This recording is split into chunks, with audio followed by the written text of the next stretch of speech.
Hello and welcome back to the Championship Crowd podcast. I'm Chris Durkin and as usual, joined by Adam Harvey to discuss the Championship. As the last weekend of normal fixtures happened, we're going to be focusing, as you can imagine, on the epic scenes in terms of the relegation battle. Adam, before we come on to that, I think you had a bad morning, but apart from that, how are you doing? Yeah, no, I'm good, mate. Other than say, this morning's been a bit of a stressful and manic morning, but yeah, the weekend was good. Obviously, Norwich lifted the title, which was, great to see, but disappointing that we couldn't be there to experience it sort of properly. I mean, seeing the players pick up their own medals and sort of all the social distancing stuff was a bit bizarre, but end of the day, it's been a good season, and yeah, enjoyed even the relegation battle at the weekend. I had a close eye on that, and that was crazy to watch unfold. Yeah, we'll come to that in a second. Then going back to the social distancing in terms of the promotion, will they still get the pictures? I haven't seen any of Norwich celebrations, but Yeah, so basically, not social distancing. So basically, all the players that were injured or weren't in the match day squad. Some of these players are Skip, Pookie, Gibson, who have all been crucial players because they weren't in the match day squad for the game. They didn't get medals given to them on the actual day of the game. They also couldn't be in the initial celebrations of the trophy lifting because they weren't in the match day squad. It was only when they then moved the barriers to like this kind of massive area that these players could get involved. But luckily, Pookie got given a medal by our backup goalkeeper, who's yet to play for us. But Gibson and Skip haven't even received a championship winning medal yet, and they both played probably 3/4 of the season. Skip nearly every single game, I think, apart from about two. So yeah, it was bizarre and not how you really want to see a title win, but it is what it is. I heard Skip's only getting a medal if he stays on with Norwich next season. Yeah, I have to say I would give him 3 medals if he's going to stay here on loan next season. That's what we need if we're going to survive. So yeah, he's been quality. Well, that is interesting because I think when Man City won the League Cup, everyone was able to celebrate there. So I don't know why the difference, because it's in EFL tournament, the League Cup, well, now called the EFL Cup. But then for the Championship, well, you guys winning the title, you can't all celebrate. That is a weird scenario there. But anyways, it all happened. As you can imagine, it's the Championship. There's never a day in the Championship where something doesn't happen, something crazy doesn't happen. And it goes down to the final day pretty much every season. I remember last year, it was a very positive final day for Swansea in terms of getting into the playoffs. This year, it was all about who was going to get relegated. We've been talking about them for the last few weeks, and it's not like who wants to stay up. It's been who all of them want to go down, that none of them want to get a result. The big one, of course, Sheffield Wednesday were away to Derby, but then also Rotherham were playing Cardiff away, and also Wycombe, we were talking about, could they put off the incredible result? It all started early on with an incredible goal from Lewis Wing for Rotherham. What a strike for him, making Rotherham go 1-0 up.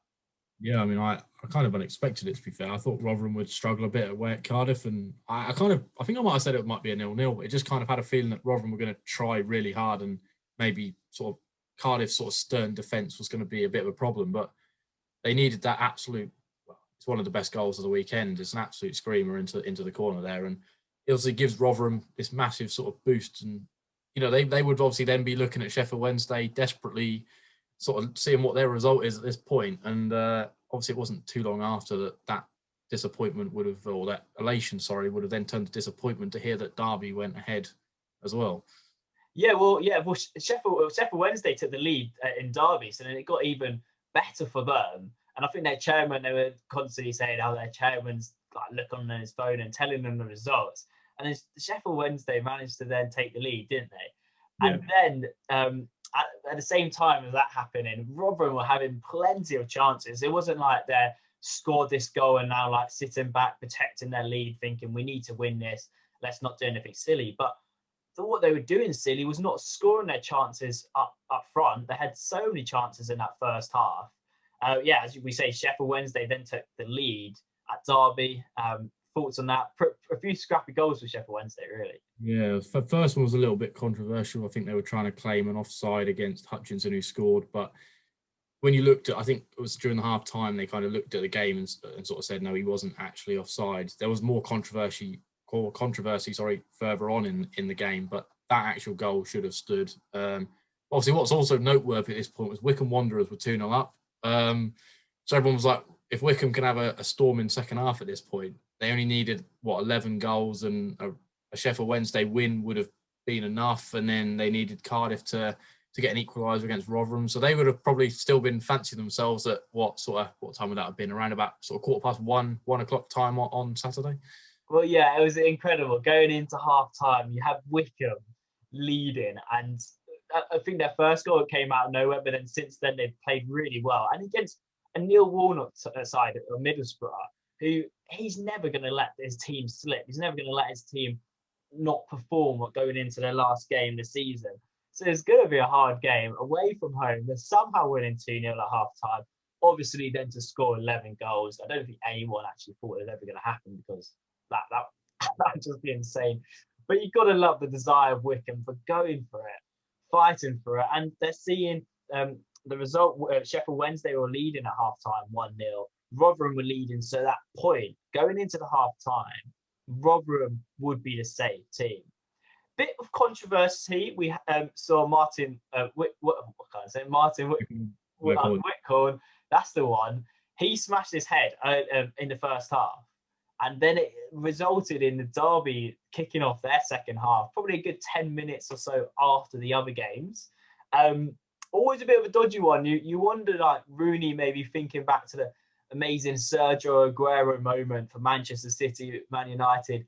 Do you think there was some intention of, obviously their game was going to be delayed, but it was delayed probably a bit longer than, I think it was only had 5 minutes at a time, but then they came out 10 minutes after the others. So I don't know what happened there.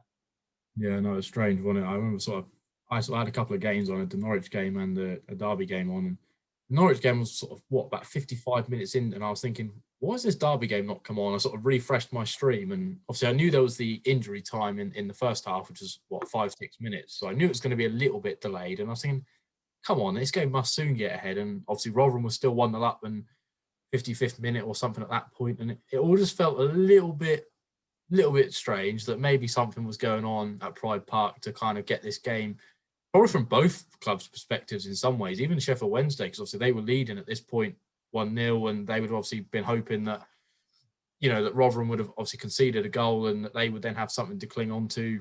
But then again, Derby could then apply the pressure. They know that an equaliser would have also kept them up. So, yeah, it was a strange one, and obviously it all played out in its own fashion anyway. But yeah, strange. Yeah, I obviously there's 5 minutes added on. They were always going to be behind, but the extent of time they were behind, I thought, was a bit controversial in any means. But I don't know what you can do. I guess you can dish out fines at the end of the day, but it's not going to change who stayed up. We're going to come to that soon. I'm sure everyone knows what happened on the day. But Derby, come out. Rooney's giving them a good team talk. Waghorn, who smashed his head early on in the half, probably should have went off, because did you see it? Yeah. It looked very bad on the TV cameras. Don't know how bad it was. He might have managed to get his head out of the way, but it did seem like it was a massive fall. Any other game, I think he's coming off, don't you think? Yeah, 100%. Yeah, I think obviously they knew that he's one of the men that they're going to turn to for a goal in this game. He's got a good record at championship level of scoring goals, and no one wants one of their best forward players to come off in a game of this size. So I do feel like that was probably, it's one of them that obviously when the rule changes come in with sort of a concussion and head injuries and stuff, I do feel like that's one that maybe in the future you won't see a player like that stay on the pitch. But obviously in a game like this, Derby can control whether they want to keep him on or not. And if they don't feel that he's any danger to himself, then there's no reason why they're going to take him off, really.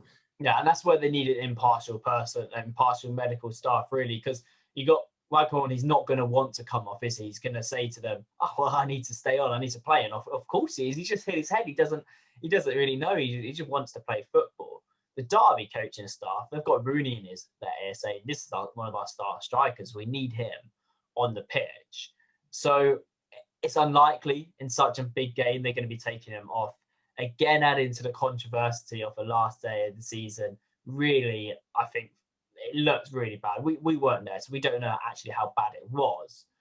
But looking at it, he probably should have came off the pitch for smashing his head in the post, but it didn't harm his head too much because he then scored a header to make it 1-1 early in the second half. Good goal from him. Yeah, good goal. Obviously, the one they really needed because Derby would have, at that point, obviously, even if the Rotherham result would have turned, they were still going down because of Sheffield Wednesday. So they needed that goal as a massive confidence booster. And obviously, all their fans were outside the stadium before the game with banners and sort of things saying, look, just give everything for this club on the last game of the season. Like, we know there's issues within the club, deep rooted from the top right through to the actual playing, on the pitch. There's problems there, but we just give everything to stay up. And obviously that message obviously got through to the players because they got the equaliser and they needed that equaliser. And obviously it gave them momentum for 3 minutes later to actually grab the goal that gave them the lead. What a strike from Patrick Roberts. What a great goal from outside the box. If you want to see it, get the replays up because it was a sensational goal for him. And they needed that because Rotherham was still winning at this time. They needed to win because a draw wouldn't have been enough. They managed to get that goal. Patrick Roberts, long strike, unbelievable goal from himself. I think former Norwich player, I think you touched on loan from you guys, didn't perform for you. Performed well. We're going to come to his big chance at the end in a bit. But that strike was very important for Derby and it put them in a really good position.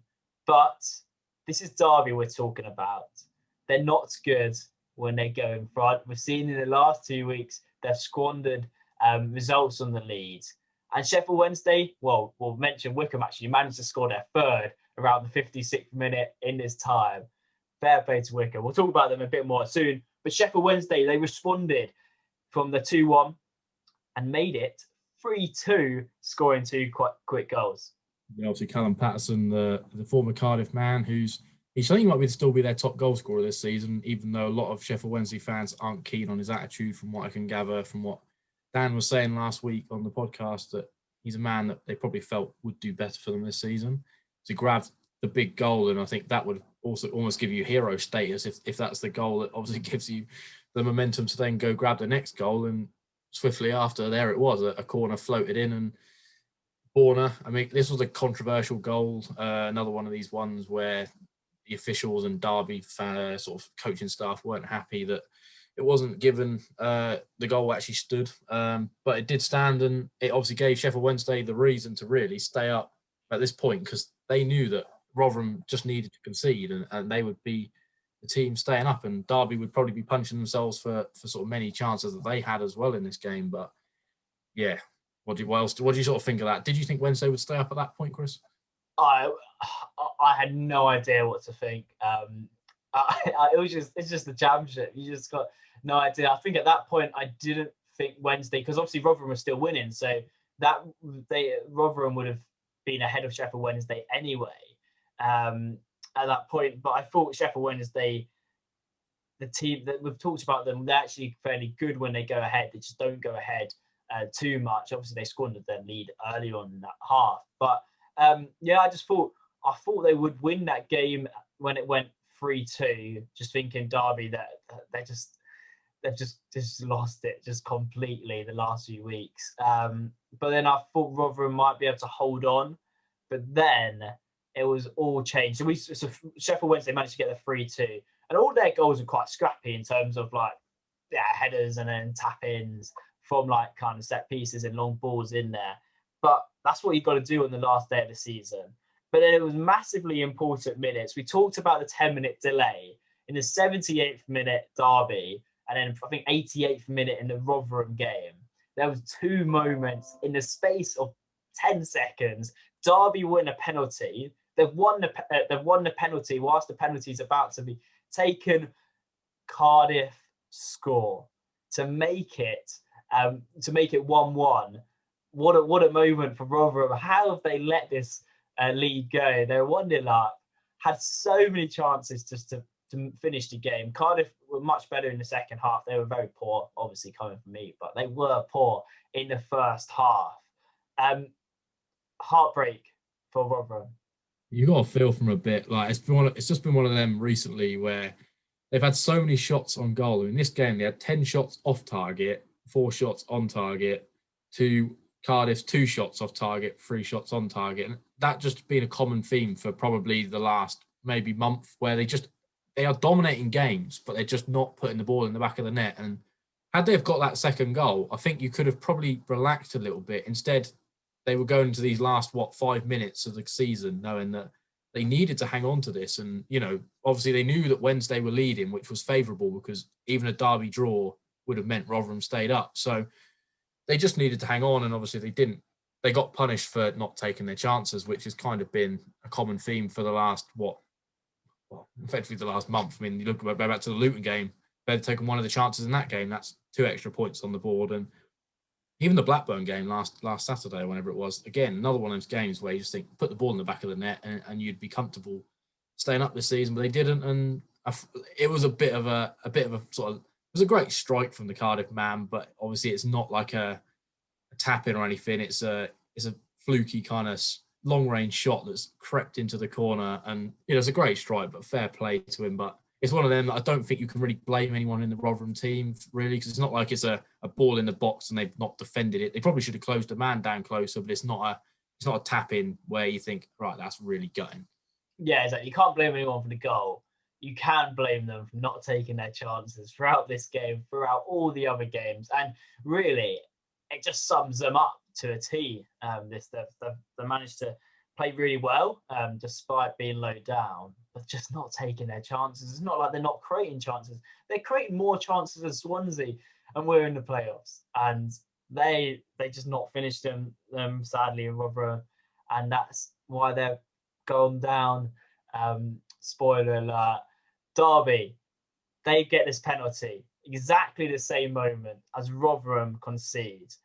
First of all, do you think it was a penalty? Yeah, I do think so. It's one of them that I think, had the Wednesday man probably not dived in, I think because he had 2 defenders close to him and the goalkeeper was rushing out, I actually think he might have missed that opportunity. Obviously, it was quite a tight angle to really bend it or even put it underneath the keeper's legs. I actually would in some ways have said, don't dive in at this point. And all right, if you concede, you concede. But like, if you're going to give him a penalty, like, you're almost punishing yourself. So yeah, I think more than anything, it was a penalty, but Wednesday were more disappointed that the players decided to even go for that when they did.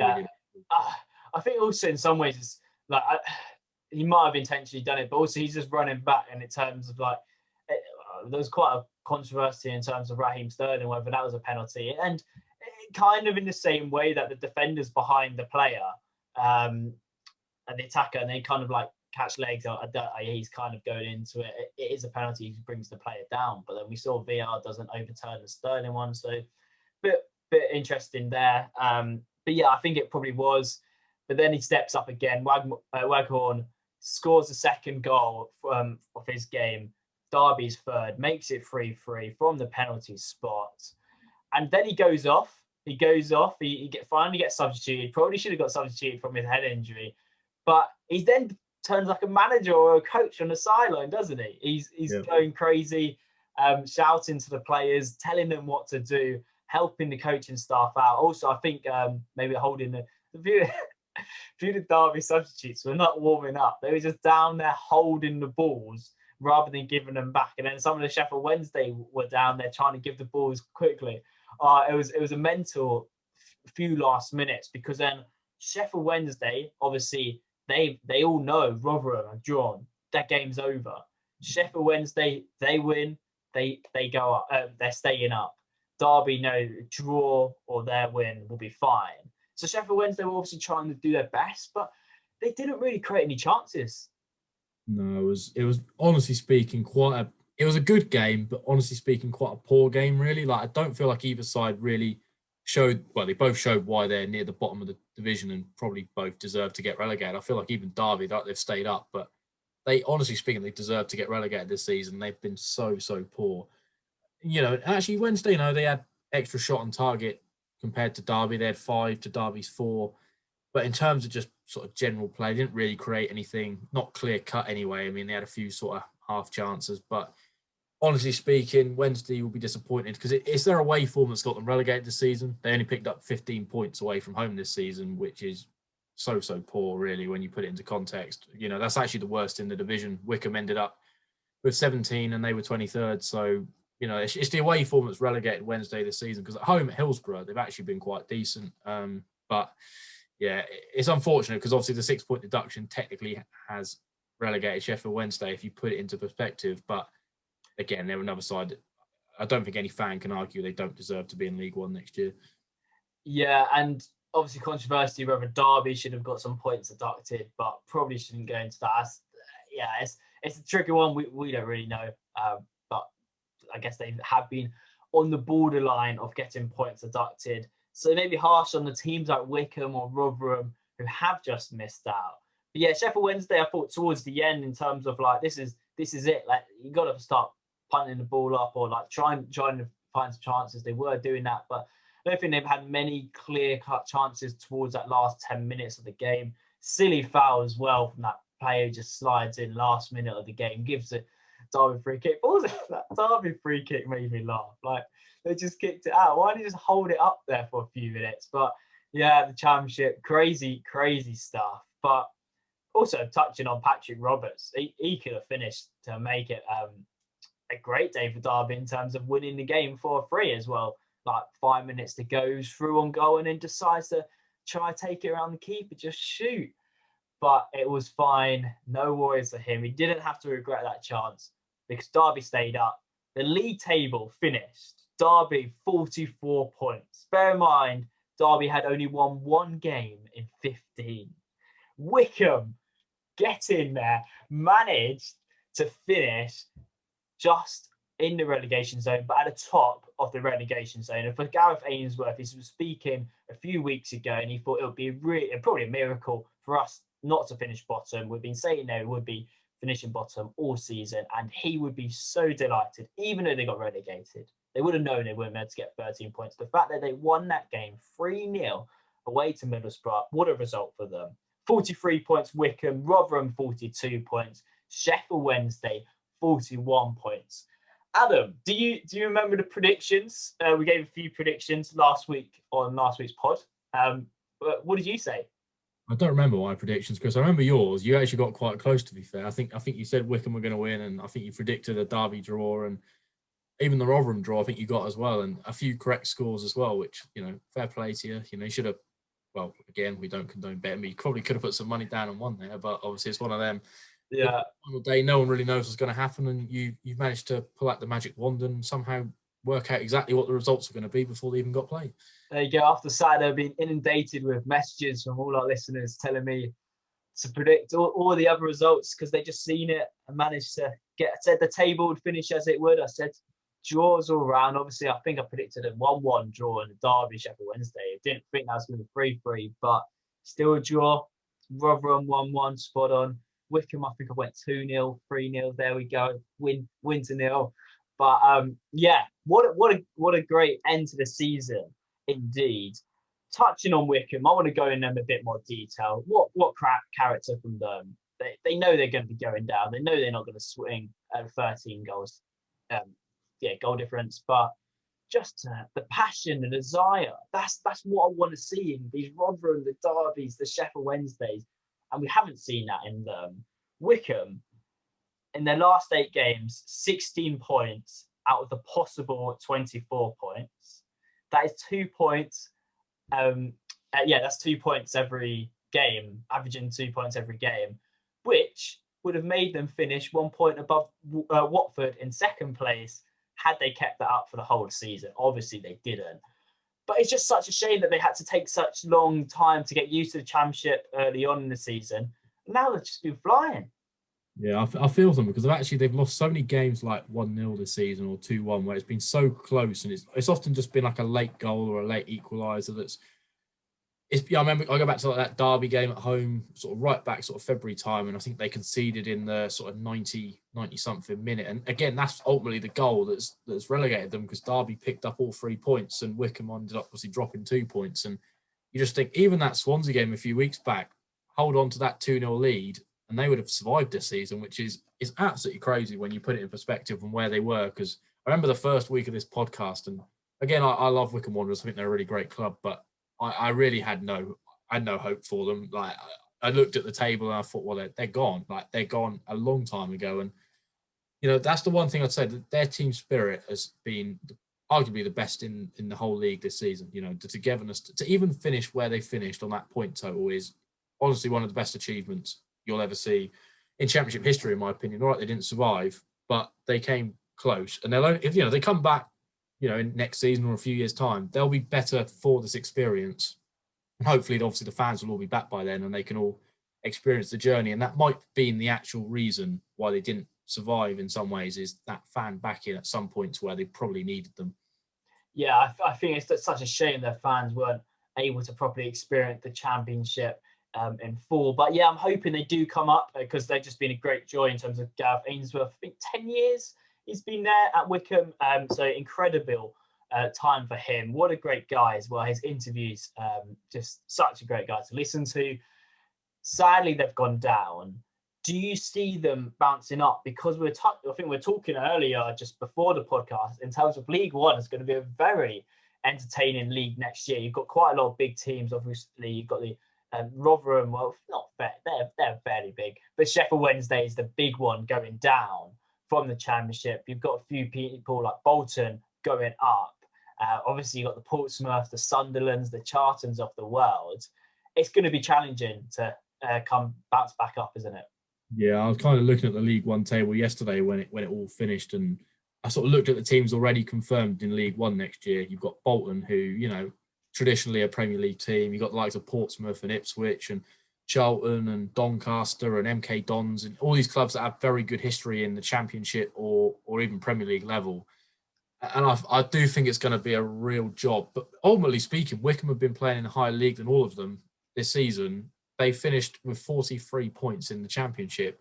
Why can't they go down to League Two and think, or not League One, sorry, and actually think to themselves, let's get automatic promotion again, or at least a playoff place, and prove all the doubt was wrong? Because I suppose the only problem is there might be a few of their better players that might get picked up by bottom half Championship clubs who fancy, these players from them. But that will just give them a bit more money to invest in certain areas, and it's going to be a competitive league, League One next year. And as we've seen it this season, no one probably gave the likes of Lincoln or Oxford a chance in the playoffs, and they're there this season. So there's no reason why Wycombe can't go down to League One and compete and get themselves back up.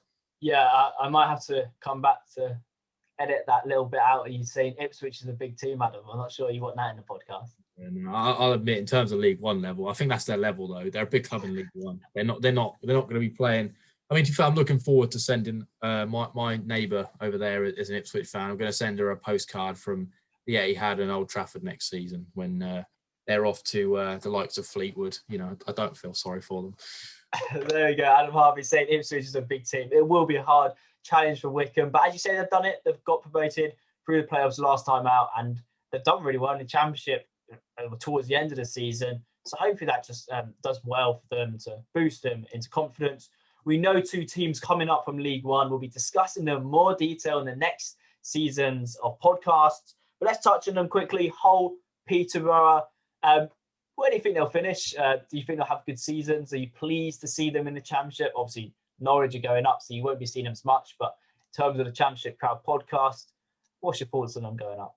Yeah, Peterborough is a club I quite like. In terms of Norfolk location, they are quite a close club to me. They're probably about the third or fourth nearest to me. I've been there a few times to watch Norwich in pre-season games against them, and I do like London Road. It's a really nice little stadium, and they've got a really good fan base down there. And they've got that Jordan Clark-Harris, who I think he ended up being top goal scorer in League One, and I think he will be a real threat in the Championship next season because he's of an age where he's almost similar mould to Ivan Toney.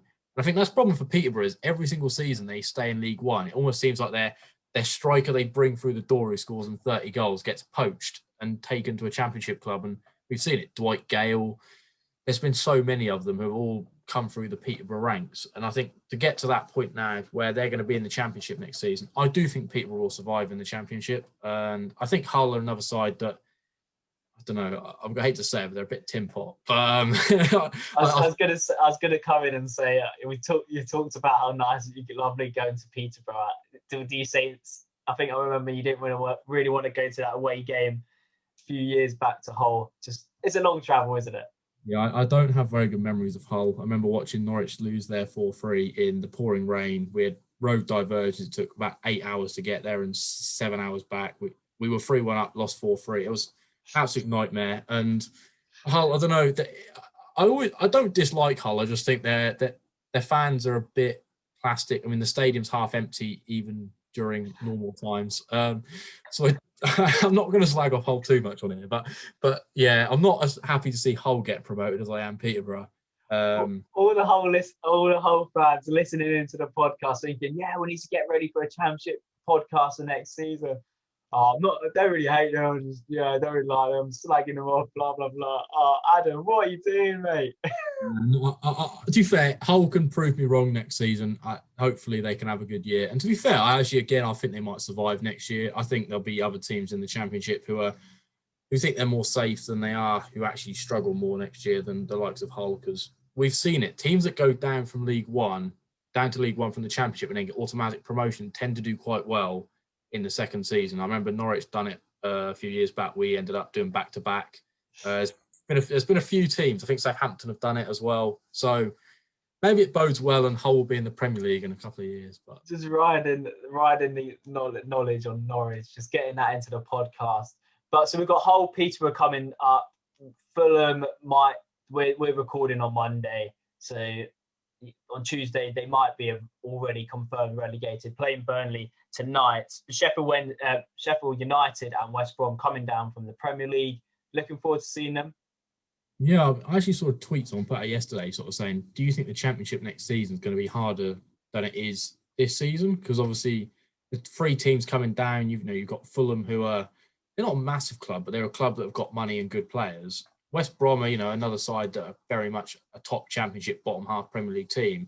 I actually think they're quite similar. I think Norwich, Bournemouth, Watford are probably in a similar sort of size of clubs to the ones coming down.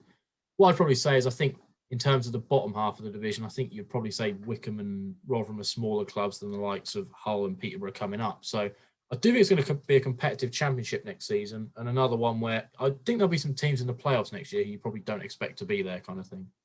Yes, good point into the playoffs. It is the playoffs, and the playoffs have been confirmed. I'm really pleased. Obviously, good luck to Barnsley. I think they're going to be still a challenge, but we've done a double over them this season.